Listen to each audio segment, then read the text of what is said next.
Hello दोस्तों, good morning to all of you. कहते हैं कि ये दोस्ती भी अजीब सी चीज़ होती है, ये दोस्ती भी अजीब सी चीज़ होती है, हर लम्हा उनकी कमी सी होती है, हर लम्हा उनकी कमी सी होती है। चाहते हैं उनको इस कदर हम कि चोट उनको लगे तो चुभन सी हमें होती है। चलिए आज हम लोग शुरू करते हैं लॉगरिथम, है कि नहीं। One of the best topic जो आपको 11th और 12th दोनों में काम आएगा और कंपटीशन में भी लॉगरिथम से एक क्वेश्चन श्योर रहता है और इसके एप्लीकेशंस बहुत जगहों पे यूज किया जाता है। तो हम लोग आज लॉगरिथम को देखेंगे, उसका यूज को देखेंगे, उसके प्रॉपर्टीज को देखेंगे, ठीक है। उसके बाद प्रॉब्लम कैसे सोल्व किया जाता है with the help of the logarithm वो देखेंगे और आफ्टर डैट हम लोग देखेंगे किसी भी एंटी लॉग, है ना, एंटी लॉग में कैरेक्टरिस्टिक्स क्या होते हैं, मैंटिसा क्या होता है, ये सब की जानकारियाँ हम लोग प्राप्त करेंगे। मतलब एक कंप्लीट पैकेज एकदम बेसिक से लेकर के हम लोग अंतिम तक, है ना, लास्ट तक लॉग का अध्ययन करेंगे ताकि आप किसी भी बुक को सॉल्व करें तो वो आपसे सॉल्व होना स्टार्ट हो जाए। तो हम लोग स्टार्ट करते हैं लॉगरिथम। आप जैसा देख रहे होंगे हमारा हेडिंग दिया हुआ है यहाँ पे लॉगरिथम। तो सबसे पहले हम लोग शुरू करते हैं इंट्रोडक्शन से। Introduction,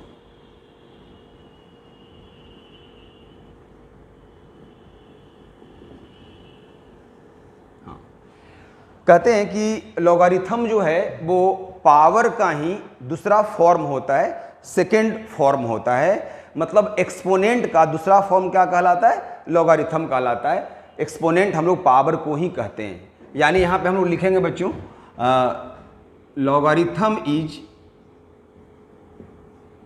logarithm is the second form of exponent। हाँ, तो एक्सपोनेंट मतलब पावर, पावर का दूसरा रूप होता है लॉगरिथम। अब इसको समझने का प्रयास करते हैं। जैसे अगर आप लेते हैं एग्जाम्पल में 2 to the power 4, तो 2 to the power 4 क्या मिल जाएगा आपको, 16, है ना। तो यहाँ पे पावर कितना है, पावर यहाँ पे 4 है। तो आप 4 को लिख सकते हैं लॉगरिथम, शॉर्ट में लॉग बोलते हैं, logarithm of 16 to the base 2। जैसे सपोज कीजिए लिखा हुआ 10 का पावर 2, इसका वैल्यू क्या हो जाता है 100। यहाँ पावर कितना है 2 है। तो पावर को ही हम लोग क्या करते हैं, लॉग के फॉर्म में लिखते हैं। कैसे लिखेंगे इसको हम लोग, 2 is equal to logarithm of 100 to the base 10। अगर ऐसा लिखा हुआ है 1/2 टू दी पावर 3, इसका वैल्यू क्या आता है 1/8 आता है। यहाँ पावर कितना है 3, तो इस 3 को ही हम लोग लिखेंगे logarithm of 1/8 to the base 2, 1/2। इसके बाद कुछ और ले लेते हैं एग्जाम्पल। सपोज कीजिए कि 4 टू दी पावर -3 लिखा हुआ है। तो 4 टू दी पावर -3 क्या हो जाएगा बच्चों, 1/64। तो इसे क्या लिखेंगे हम लोग, -3 इक्वल टू, क्यों, क्योंकि पावर यहाँ पे क्या है -3 है। पावर को ही हम लोग लॉग के फॉर्म में क्या करते हैं, रिप्रेजेंट करते हैं। तो अब मिल गया -3 equal to logarithm of 1/64 to the base क्या 4। तो इस तरह से हम लोग ने देखा कि logarithm is the second form of exponent. मतलब पावर का ही दूसरा रूप लॉगरिथम कैसे है। यहाँ पावर 4 था, लॉग में लिख दिया, पावर 2 था, लॉग में लिख दिया, पावर 3 है, लॉग में लिख दिया, पावर -3 है, लॉग में लिख दिया। और मैं आपको बता दूं कि ये जो है ना, इसका कन्वर्स भी ट्रू होता है। मतलब क्या है कि अगर लॉग में लिखा हुआ है तो उसको आप पावर में भी क्या कर सकते हैं, चेंज कर सकते हैं। इसलिए यहाँ पे सिंबल क्या लगाएंगे हम लोग, इस तरह का सिंबल लगाएंगे कि हम लोग एक्सपोनेंट से लॉग में चले जाएंगे और फिर लॉग से हम लोग फिर एक्सपोनेंट में आ सकते हैं। तो इस तरह से हम लोग इसको इंटरचेंज कर सकते हैं। हाँ, बोथ साइड इंप्लाइज। तो हम लोगों ने ये समझा कि logarithm is the second form of exponent, मतलब लॉग जो है वो एक्सपोनेंट का दूसरा फॉर्म कैसे है। ठीक है, अब हम लोग इसमें देखते हैं इसका यूज कहाँ कहाँ किया जाता है, यूज है ना। तो सबसे पहले आप जान लीजिए लॉग का यूज कहाँ कहाँ होता है। तो लॉग का यूज हम लोग करते हैं मोस्टली कैलकुलेशन को इजी करने में करते हैं। मतलब लॉगरिथम क्या करता है, किसी भी कैलकुलेशन को इजी बनाता है ना। तो हम लोग यहां पे लिखेंगे लॉगरिथम मेक्स कैलकुलेशन इजी, है ना। मतलब लॉगरिथम जो है क्या करता है, किसी भी कैलकुलेशन को इजी करता है। इस मायने में भी हम लोग लॉगरिथम का यूज करते हैं। आगे हम लोग देखते हैं, इसमें हम लोग लॉगरिथम का यूज जो है ना वो डिफरेंशिएशन में भी करते हैं, है ना। जब पावर में रहता है x का पावर m, y का power n equal to x plus y का पावर m प्लस n, तो लॉग लेकर जब बनाते हैं और लॉग का जब प्रॉपर्टी पढ़ा दूंगा मैं, उसका जब यूज कीजिएगा तो उस फंक्शन को आप बहुत ही आसानी से डिफरेंशिएट करने में, है ना, कैपेबल होंगे, आप सक्षम होंगे। तो हम लोग लॉगरिथम का यूज कहाँ करते हैं, डिफरेंशिएशन में भी करते हैं, है ना। हाँ, तो for doing differentiation, right, for doing differentiation,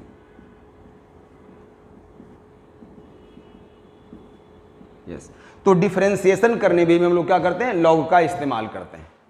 और कहाँ पे करते हैं, तो हम लोग कंपाउंड इंटरेस्ट, है ना। जब आप 10th क्लास में जब कंपाउंड इंटरेस्ट का अध्ययन कर रहे होंगे तो वहाँ भी बहुत सारे रिजल्ट लॉग में आते होंगे, जिसको आपको लॉग का प्रॉपर्टी यूज करके सॉल्व करना पड़ता होगा, है ना।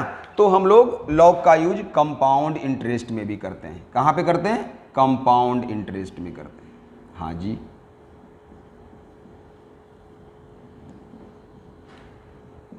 तो कंपाउंड इंटरेस्ट में भी लॉग का यूज किया जाता है।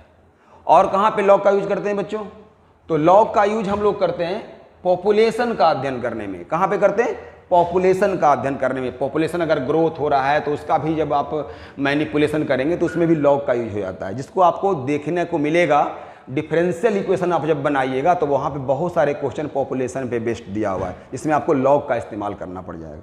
हाँ, तो यहाँ पे हम लिखेंगे पॉपुलेशन ग्रोथ का अध्ययन करने में, है ना, पॉपुलेशन ग्रोथ, है ना। तो इन सारी चीज़ों में हम लोग क्या करते हैं, लॉग का यूज करते हैं। और इसका यूज जो है था ना कि rate of DK of radio active, है ना, इसको भी हम लोग यूज करते हैं, है ना। मतलब इसमें क्या करते हैं, rate of DK of radio active, है ना, यहाँ भी इसका क्या किया जाता है, यूज किया जाता है। तो लॉग का जो यूज है वो बहुत सारे जगहों पे किया जाता है ना। लॉग हमारे कैलकुलेशन को इजी करता है। लॉग का यूज हम लोग डिफरेंशिएशन में करते हैं, कंपाउंड इंटरेस्ट में करते हैं, पॉपुलेशन का ग्रोथ अध्ययन करने में करते हैं। और है ना रेडियो एक्टिव, है ना, डीके, जिसमें हम लोग रेडियो एक्टिव का अध्ययन करते हैं, जो केमिस्ट्री में पढ़ना है, तो उसका हम लोग अध्ययन भी यहाँ से करते हैं। तो लॉग को पढ़ने से हम लोग को आने वाले समय में बहुत सारा मतलब कि एडवांटेज मिलने वाला है। अब हम लोग देखेंगे यहाँ पे, तो सबसे पहले देख लिया हम लोगों ने इंट्रोडक्शन में कि लॉग है क्या। तो लॉग एक्सपोनेंट का सेकेंड फॉर्म है। वो कैसे है, यहाँ पे मैंने एग्जाम्पल में समझाया बारीकी से। उसके बाद मैंने बताया कि लॉग का यूज कहाँ कहाँ पे होता है। अब हम लोग देख लेंगे लॉग का एक डेफिनीशन, है ना। लोग पूछते हैं ना कि लॉग को आप डिफाइन कीजिए, तो आप लॉग को डिफाइन कैसे करेंगे, उनके सामने कैसे रखेंगे लॉग को आप, तो उनको आप बताएंगे डेफिनीशन। तो हम लोग सबसे पहले लिखते हैं यहाँ पे डेफिनीशन, है ना, किसका, लॉग का। तो ये क्या कहता है कि if a to the power x, है ना, equal to n, if a to the power x equal to n, then यहां पावर क्या हो गया, x इज इक्वल टू क्या आ जाएंगे, log n to the base a, है ना। तो a हो गया definition of logarithm. If a to the power x equal to n, then x equal to log n to the base a। अब आप जान लीजिए किसी भी लॉगरिथम को डिफाइन जब आप कर लेते हैं तो उसमें आपको तीन बातों को ध्यान में रखना पड़ता है। वो क्या क्या है वो आपको समझना है। सबसे पहले जिस आप n का लॉग ले रहे हैं वो n कभी निगेटिव आपको नहीं लेना है, n हमेशा क्या होता है, पॉजिटिव होता है। उसके बाद लॉग का जो बेस आप यूज कर रहे हैं a, वो a कभी भी 1 नहीं होता है, a कभी भी 1 नहीं होता है। इसके बाद a हमेशा 0 से बड़ा लेना है। तो किसी भी लॉग को डिफाइन करने के लिए ये 3 बातों को आपको ध्यान में रखना है। और एक जो सबसे अहम बातें हैं कि इसका जो रिजल्ट आएगा, जो x रिजल्ट आ रहा है logarithm of n to the base a का, वो सारा रियल वैल्यू आ सकता है। वो x जो है वो निगेटिव पॉजिटिव सभी हो सकते हैं, ठीक है। तो इस तरह से आपको लॉगरिथम में ये सारी बातों को थोड़ा सा ध्यान रखना है, क्योंकि ये फ्यूचर में बहुत काम आने वाला है। तो ये था हम लोग को डेफिनेशन ऑफ क्या, लॉगरिथम। अब आपको इसमें जानना है कुछ और भी बातें, जैसे कुछ होता है नेचुरल लॉगरिथम और कुछ होता है कॉमन लॉगरिथम। अब कैसे आप ये पहचानेंगे कि दिया हुआ लॉगरिथम नेचुरल है या दिया हुआ लॉगरिथम कॉमन है? तो बच्चों, जब कभी भी लॉगरिथम में logarithm of a to the base e रहता हो, यानी अगर बेस में एक्सपोनेंशियल रहता हो, क्या रहता हो, एक्सपोनेंशियल, तो इसे कहा जाता है नेचुरल लॉगरिथम। क्या कहते हैं इसको हम लोग, नेचुरल लॉगरिथम कहते हैं। और जब किसी लॉग a में अगर बेस 10 लिया जाता है तो इसे कहा जाता है कॉमन लॉगरिथम। क्या कहते हैं हम लोग, कॉमन लॉगरिथम इसे कहते हैं। तो नेचुरल लॉगरिथम क्या है और कॉमन लॉगरिथम क्या है, ये आपको जानकारी मिल गई। इसके बाद हम लोगों ने बहुत बार इसको यूज किया, बोला है अभी, है ना, लेकिन फिर से मैं इसको लिख देता हूं कि लॉगरिथम को पढ़ते कैसे हैं, हाउ टू रीड लॉगरिथम, है ना। तो जैसे लिखा हुआ है लॉग a बेस b, इसको कैसे पढ़ते हैं, बी रीड, हम लोग पढ़ते हैं logarithm of a to the base b, है ना, logarithm of a to the base क्या, b, ऐसे इसको पढ़ा जाता है। ये आपको ध्यान रखिएगा। अक्सर लोग पढ़ लेते हैं logarithm b to the power a, गलत, logarithm b to the power a नहीं पढ़ा जाता है, इसको क्या पढ़ते हैं, logarithm of a to the base b पढ़ा जाता है, राइट। तो इस तरह से हम लोगों ने बहुत सारी जानकारियां अभी प्राप्त की लॉगरिथम के बारे में। अब जो है आगे हम लोग देखेंगे प्रॉपर्टीज ऑफ लॉगरिथम। क्या देखेंगे, लॉग का प्रॉपर्टी। लॉग का प्रॉपर्टी जान जाने से धीरे धीरे हम लोग प्रॉब्लम को बनाने के लिए भी सीख जाएंगे। तो सबसे पहले देखते हैं हम लोग यहाँ पे प्रॉपर्टीज ऑफ लॉगरिथम।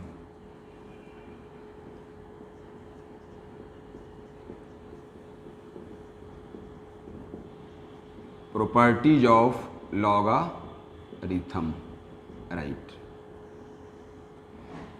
तो सबसे पहले आप फर्स्ट प्रॉपर्टी को गौर से समझिए। आपने क्या पढ़ा, आपने पढ़ा कि if a to the power x is equal to n होता है, then x is equal to क्या हो जाता है, logarithm of n to the base a हो जाता है, राइट। यानी पावर इक्वल टू लिख देते हैं n का लॉगरिथम, और जो यहाँ पे बेस है वो बेस लॉग का भी रह जाता है, ठीक है, ऐसा लिख देते हैं। ये डेफिनेशन था। अब ये दोनों को आप सोचिए, जैसे x का value log n to the base है, इस x का वैल्यू इतना आप यहां पे डाल दीजिए, तो क्या मिल जाएगा आपको, आपको मिल जाएगा a to the power logarithm of n to the base a equal to कितना, n। तो one of the best properties ये आपने एक डील कर लिया, ठीक है। एक काम और कर सकते हैं, जो n का value a to the power x है उसको आप यहां पे डाल दीजिए। तो जब n का value a to the power x यहां पे रख देंगे तो क्या मिल जाएगा आपको, मिल जाएगा इक्वल टू ले लिया लॉगरिथम, जहां n था वहां डाल दिया a का पावर x, और यहां क्या है, a क्या है, x का इक्वल आ गया। यानी a भी एक रिजल्ट मिल गया कि log ऑफ a का पावर x, और वही a अगर बेस रहता हो तो इसका आंसर x हो जाता है। तो हम लोग क्या किए, इस डेफिनीशन से दो रिजल्ट समझने का प्रयास किया। अब हम लोग आगे का रिजल्ट भी देखते हैं। जैसे रिजल्ट नंबर 2 है ना, लोग कहते हैं कि logarithm of 1 to the base a equal to 0 होता है। क्या होता है? 0 होता है। तो logarithm of 1 to the base a क्या होता है? 0 होता है, यानी log 1 का वैल्यू 0 होता है। वो कैसे होता है तो आप इसको समझेंगे, प्रूफ है ना। तो प्रूफ करने के लिए क्या करेंगे हम लोग, एक रिजल्ट लिखेंगे। क्या लिखेंगे रिजल्ट की? चूंकि a का पावर 0 1 होता है ना। हम लोगों ने सर्ट्स में पढ़ा था, है ना, सर्ट्स में क्या पढ़ा था कि a टू दी पावर 0 क्या होता है? 1 होता है। तो a टू दी पावर 0 1 होता है बच्चों। तो बताओ पावर कितना है? पावर 0 है। तो इसीलिए हम लोग 0 इक्वल टू क्या लिख सकते हैं? Logarithm of 1 to the base a। Why the definition of logarithm. तो a ऑटोमेटिकली प्रूफ हो गया कि log 1 to the base a क्या होता है? 0 होता है ना।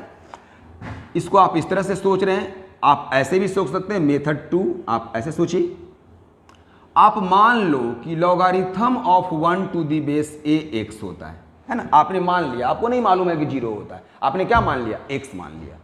तो y द डेफिनेशन क्या होगा? हम लोग बैक गियर मारेंगे, क्योंकि log जो है वो पावर दे रहा है। log जो है वो क्या दे रहा है? पावर। और पावर कहाँ रहता है बच्चों? बेस पे। तो क्या हो गया? a to the power x equal to 1। log से यहां लिख दिया एक्सपोनेंट में। अब 1 को क्या लिख दिया? 1 को लिख दिया a टू दी पावर 0, और इधर कौन है? a का पावर x। तो जब बेस सेम होता है तो पावर को भी क्या करते हैं? सेम करते हैं, अगर इक्वल टू होता है तो। इसीलिए x इक्वल टू क्या आ गया? 0 आ गया। और x आपने किसे माना था?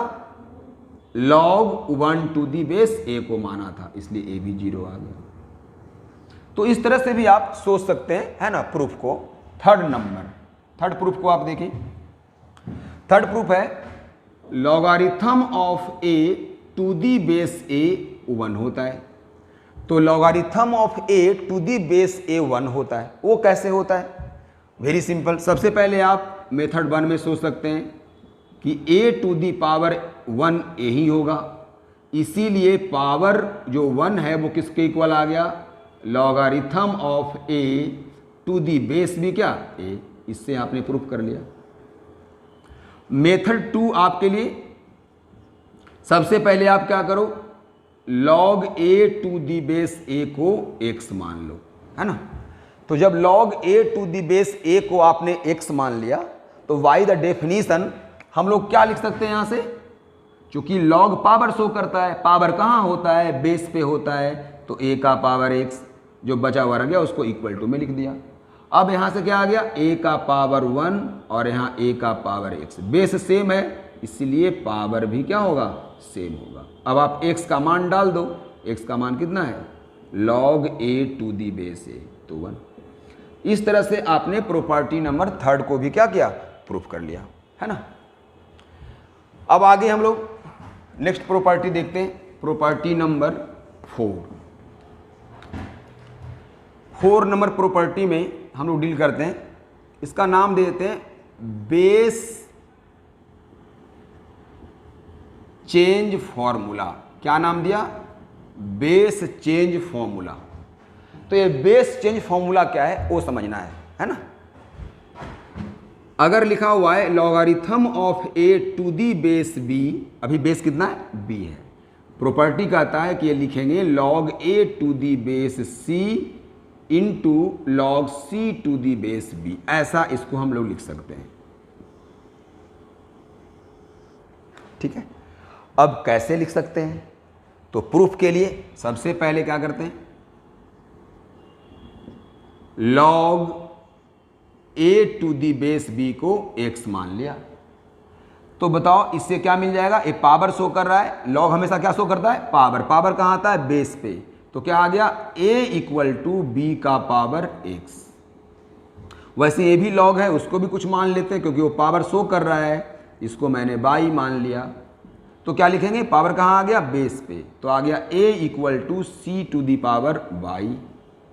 ऐसे यहाँ मान लेते हैं log c to the base b equal to z।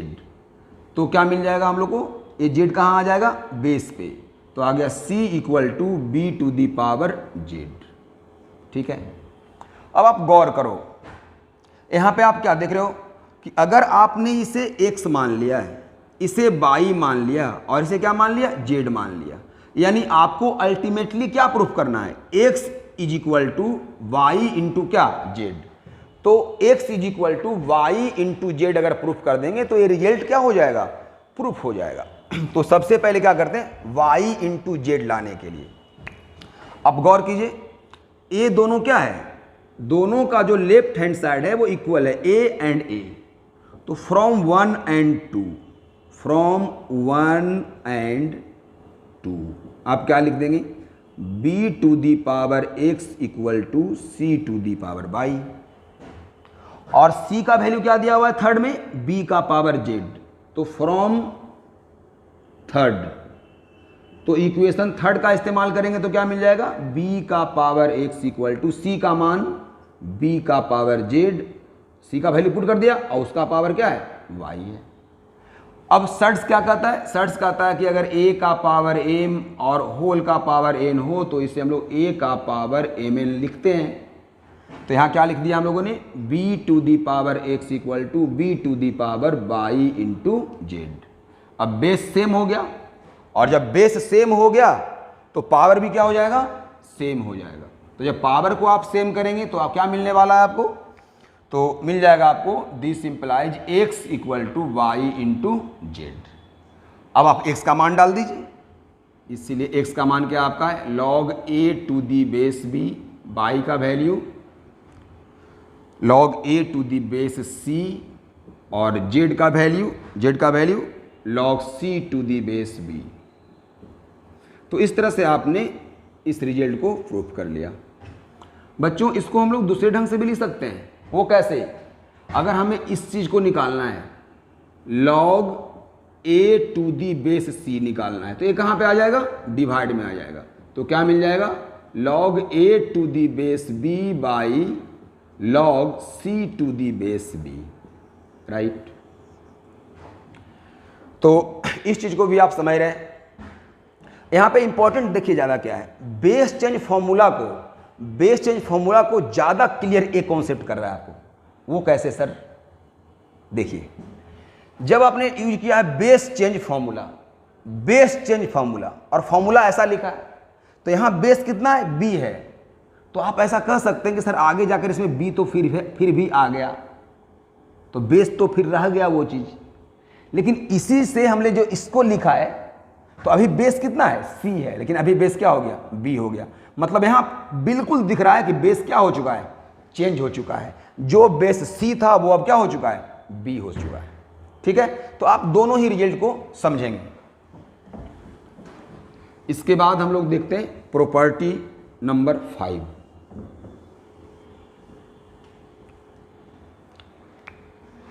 Number property हम लोग लिखते हैं, logarithm of a to the power n to the base b equal to n into logarithm of a to the base b।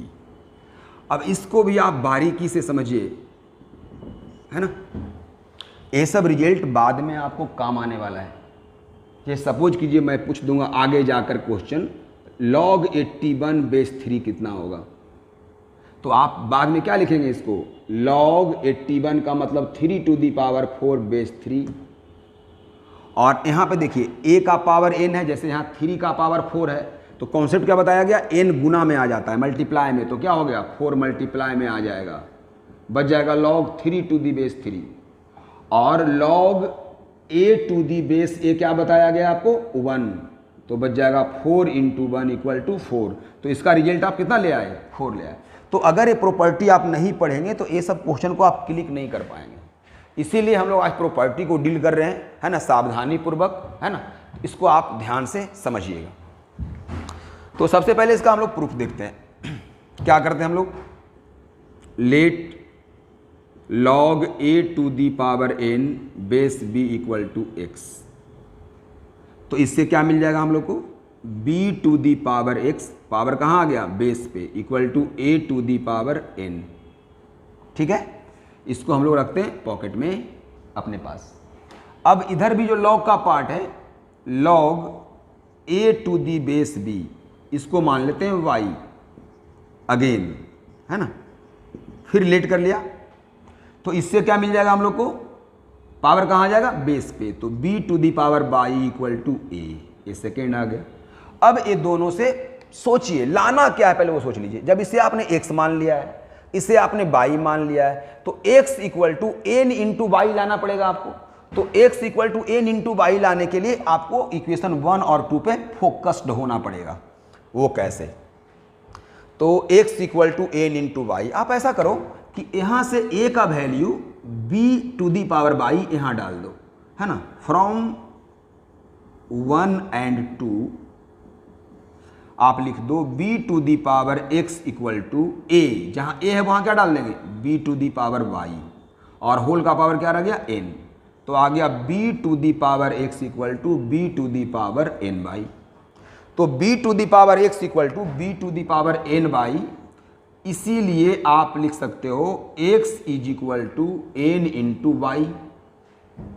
जब x equal to n into Y आ गया तो x का मान डाल दो, तो this implies log a to the power n base b is equal to n log a to the base b। तो इस तरह से इस रिजल्ट को भी आपने क्या किया, प्रॉपर्टी नंबर 5 को भी आपने प्रूव कर लिया। इसके बाद हम लोग देखते हैं प्रॉपर्टी नंबर 6। प्रॉपर्टी नंबर 6 का नाम देंगे हम लोग बेस पावर फॉर्मूला। क्या बोलेंगे उसको हम लोग, base power formula.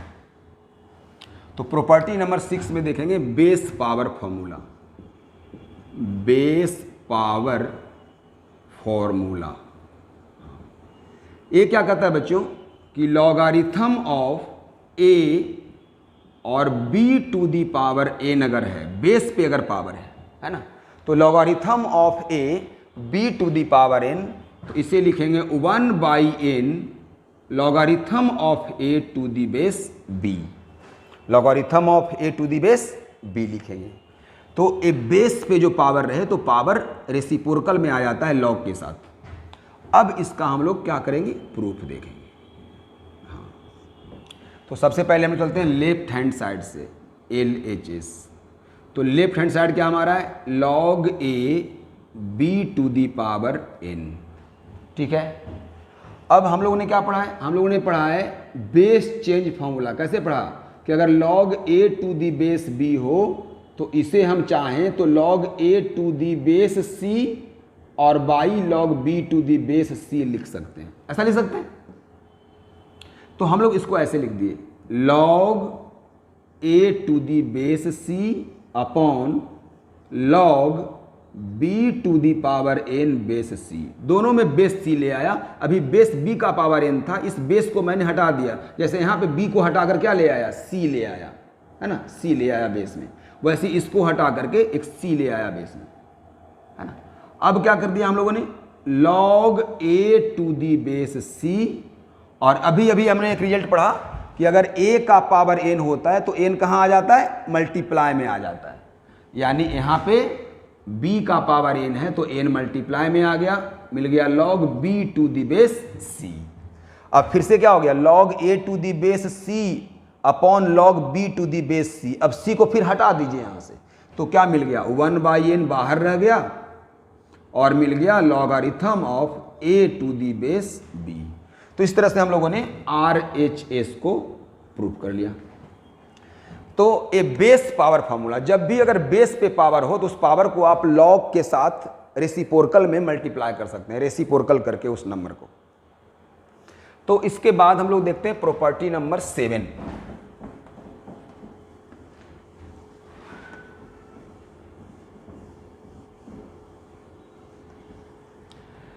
Property number 7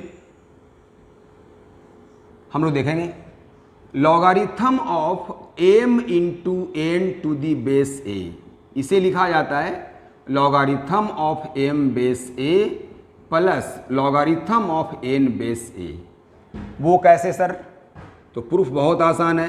क्या करना होगा, सबसे पहले logarithm of m cross n base a को x मान लेंगे। अब जैसे इसको x मान लिया तो क्या मिल जाएगा हम लोग को, a to the power x equal to m cross n। फिर दूसरे लॉग भी पावर को शो करेगा, उसे भी कुछ मान लेते हैं, बाई मान लिया, तो फिर पावर कहाँ आ जाएगा, बेस पे, तो ए टू दी पावर क्या आ जाएंगे, एम आ जाएंगे। फिर थर्ड लॉग को भी क्या मान लेंगे, कुछ मान लेंगे, N to the base A equal to Z मान लेंगे, तो क्या मिल जाएगा, A to the power Z equal to N मिल जाएगा। ठीक है, अब बुद्धि लगाइए, हमें क्या लाना पड़ेगा, एक्स इसे माना है, इसे बाई, इसे जेड, तो एक्स इक्वल टू लाना पड़ेगा बाई प्लस जेड।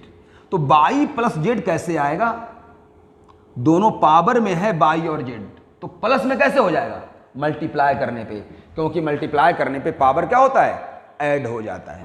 तो हम लोग क्या करते हैं, 2 इंटू 3 कर लेते हैं, तो 2 इंटू 3 करेंगे तो क्या हो जाएगा, A to the power by into A to the power Z, और यहाँ एम इंटू एन। अब एम इंटू एन का मान क्या दिया हुआ है, A to the power X दिया हुआ है, और यहाँ बेस सेम है तो पावर को क्या कर दिया, ऐड कर दिया। अब दोनों ए और ए सेम हो गया, तो इसलिए क्या मिल गया हम लोग को, x is equal to y plus z. इसलिए एक्स का मान डाल दो, तो एक्स तुम्हारा क्या था, log m cross n base a, y तुम्हारा क्या था, लॉग एम बेस ए, और जेड तुम्हारा क्या था, लॉग एन बेस ए। तो इस तरह से आपने लॉगरिथम का एक प्रोडक्ट रूल भी आपने क्या किया, प्रूफ कर लिया कि अगर m इंटू एन होता है तो log m plus log n में आ जाता है, वो प्लस में चेंज कर जाता है।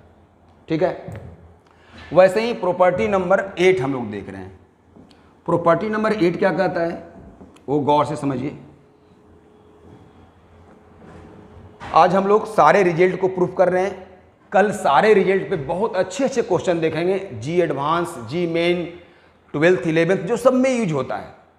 जब कहते हैं ना कि जब बेस बन जाता है ना, जब बेस बन जाता है तो हम लोग किसी भी प्रॉब्लम को बना सकते हैं, है ना। कहीं कन्फ्यूजन अगर रह गया तो वही बाद में क्या होता है, बहुत बड़ा घाव बन जाता है, बहुत बड़ी दिक्कतें पैदा कर देता है। इसलिए हम लोग को सबसे पहले मेन समझना है इसका रियल क्राइटेरिया क्या है ना, वो समझना है, ताकि प्रॉब्लम को हम क्या करें, बना पाएँ, सॉल्व कर पाएँ।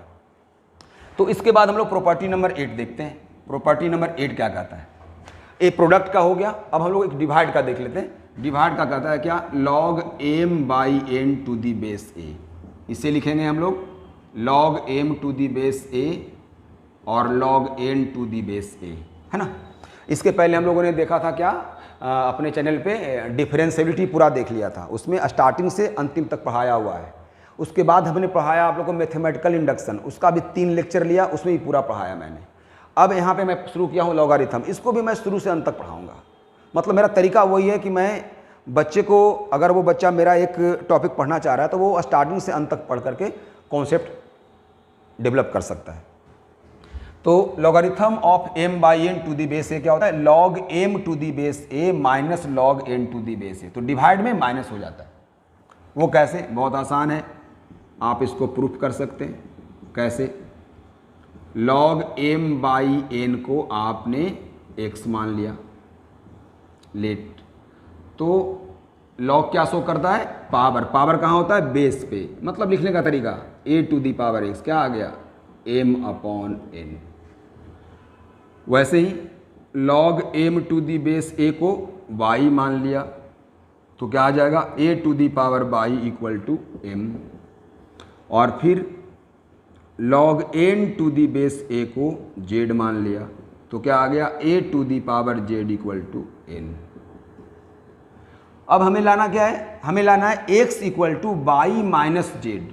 बाई और जेड दोनों पावर में, तो बाई माइनस जेड कैसे आएगा।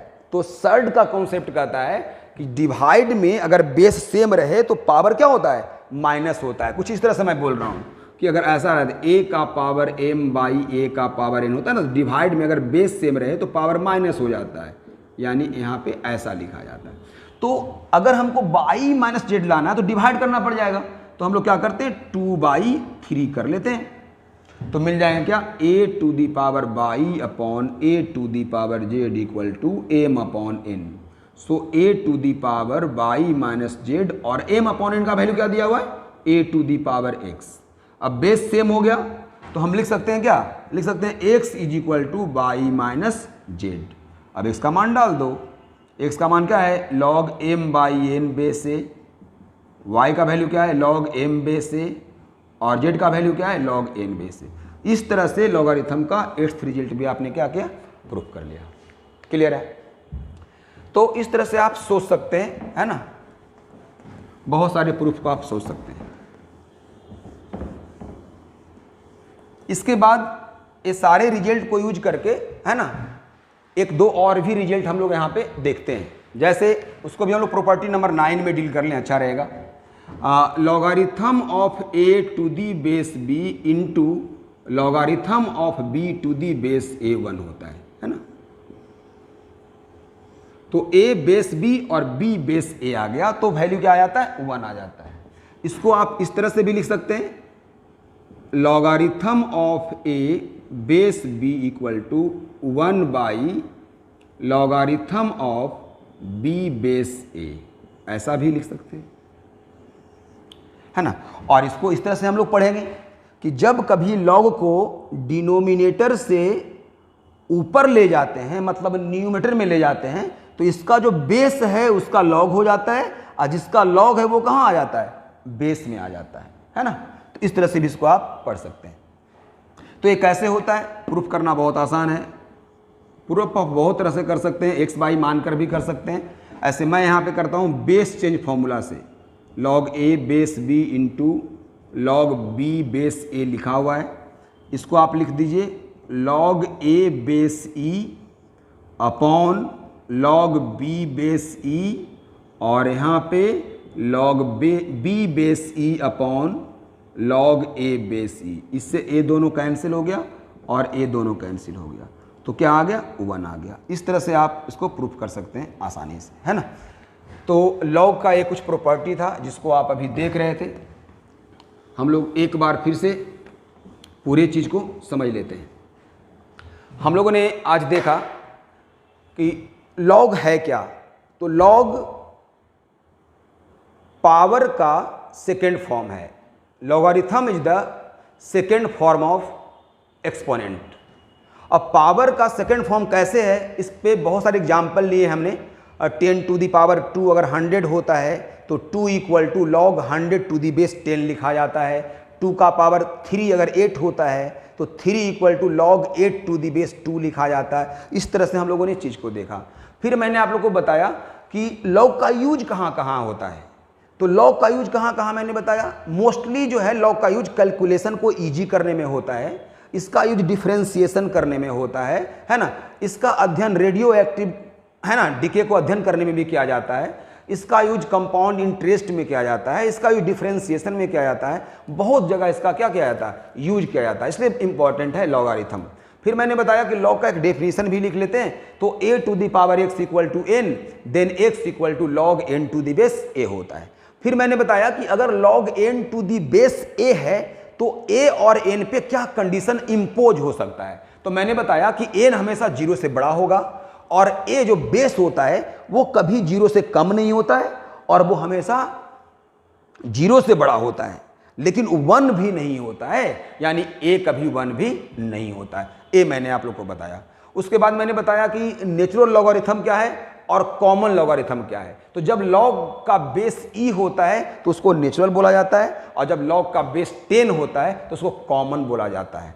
हम लोग अरिथमेटिक में, मतलब जब अरिथमेटिक का अध्ययन करते हैं, अरिथमेटिक मैथमेटिक्स, है ना, अंक गणित का अध्ययन करते हैं हम लोग, तो उसमें जो है ना ज़्यादा हम लोग कॉमन लॉगरिथम का इस्तेमाल करते हैं, और कैलकुलस में मोस्टली जो है ना नेचुरल लॉगरिथम का इस्तेमाल होता है। इसके बाद हम लोगों ने प्रॉपर्टीज देखा, प्रॉपर्टीज की बारीकियों को देखा, और हम लोगों ने 9 प्रॉपर्टीज को क्या किया, हम लोगों ने डील किया। अब इस प्रॉपर्टी पे आधारित बहुत सारी चीज़ें हम लोग को सीखने को मिलेगी। अगले क्लास में हम लोग प्रॉब्लम करेंगे और उस पहलुओं पे भी विचार करेंगे जो कि और इस प्रॉपर्टी को यूज करके भी अच्छा प्रॉपर्टी डेवलप कर रहा है। ये सबका हम लोग अध्ययन करेंगे अगले दिन। तब तक के लिए देते हैं ब्रेक, और फिर मिलते हैं ब्रेक के बाद। Thank you so much.